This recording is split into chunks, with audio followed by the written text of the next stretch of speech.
Hello everybody, my name is AQCM1211 and welcome to my very first YouTube video. Now today I'm going to be showing you my type 1 diabetic bag, but first I want to share with you the story of how I got diagnosed with type 1 diabetes. So, one day I was hanging out with my friend. He is also type 1 diabetic. He felt low and he told me he had to go test, so I followed him because I was fascinated about it. Out of nowhere, he asked me if I wanted to test. I said, sure, why not? My blood sugar was in the 300s. Did it again, same result. The next day, his mom called my mom, telling her about this and how she was worried about me. She wanted me to come over and test my blood sugar again. So, me and my parents went over the next day and we tested my blood sugar. That day, it was 564.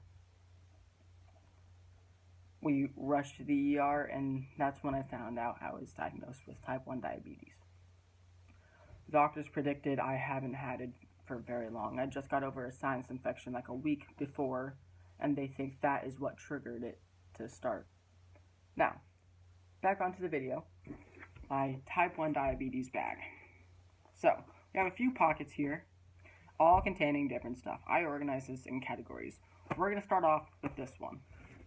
Now, in this part of the bag, we have my 15-gram snacks. We have stuff like peanuts and Nature Valley protein bars. These are 15 grams each, and this whole bag of peanuts is 16 grams, so all of these are great for long-acting snacks. Some good examples of fast-acting snacks would be like juice boxes, or glucose tablets, glucose gel, glucose liquid, all of that fun stuff. Now in this part of my bag, I have a bunch of alcohol wipes. A diabetic needs his alcohol wipes because before he doses with insulin, he wipes down the place with an alcohol pad. Before he pricks his finger, he wipes down his finger with an alcohol pad. Diabetics don't use alcohol pads. Now in this pocket right here, we have my emergency stuff. We have my glucagon, which if you don't know how to use it, so in this is saline, and inside of this is a hormone.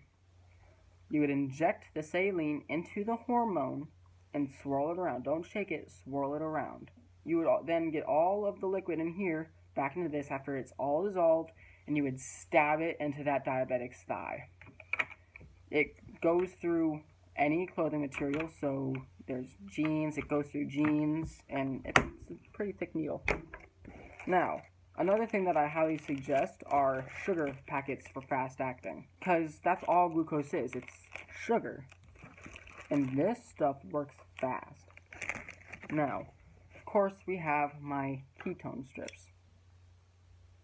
These you only use when you're high. For me, I test for ketones when I'm above 240, and so far, I have not had any ketones. Now, we also have our glucose tablets. These are very important as well, because if you go low, and you'll have your sugar packets, these are what are going to save your life, possibly. Now, in this last pocket, I have my testing kit and my needles. Now, one thing I found that works really well as a sharps container are empty pill bottles. Those work really well because they're thick plastic and they will not, and the needles, they won't stab through that. It's too thick of a plastic. Now, this is my testing kit. It is a Freestyle Light, and it has been pretty well for us so far. Now in this is a Maxpedition pouch.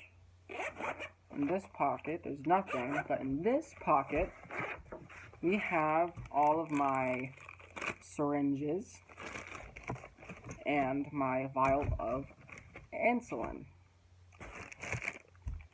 All diabetics have to give themselves shots every time they eat a giant meal. So, that is my first YouTube video, and I hope it helps other diabetics like me organize their bags, because when you were first diagnosed with diabetes, I'm going to admit it's scary.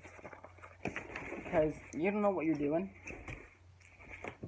I didn't, at least. And I had my family to help me, which was great. And I have 2 people on my street who are type 1 diabetic, and I have a cousin who's type 1 diabetic. So I've had a bunch of help, and I hope this helped other type 1 diabetics organize their stuff. Thank you for watching. My name is AQCN1211, and I will talk to you next time.